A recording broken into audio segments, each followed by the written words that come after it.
বিসমিল্লাহির রহমানির রহিম।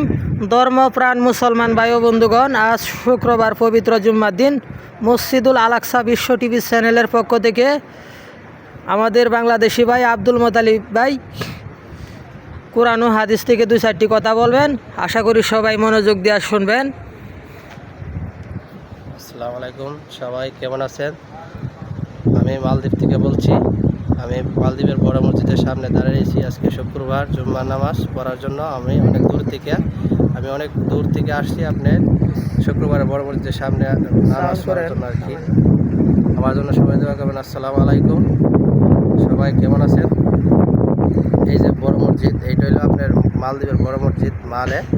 এই মসজিদে সবাই নামাজ পড়ার জন্য আসে।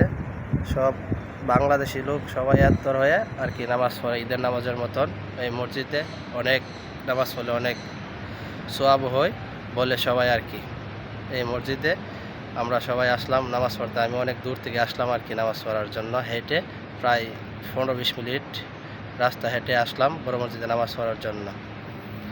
আসলে শুক্রবার নামাজটা হলো আমাদের গরিবের হজের দিন। এই শুক্রবার নামাজটা আমরা সবাই যেন পড়ি, আর অথবা 5 ওয়াক্ত নামাজ যেন আমরা সবাই পড়তে পারি। তবুও কাজের ফাঁকে, ডিউটির ফাঁকে নামাজটা পড়ার জন্য সবাই চেষ্টা করুন আর কি। সবার কাছে আমার এইটাই অনুরোধ রইল।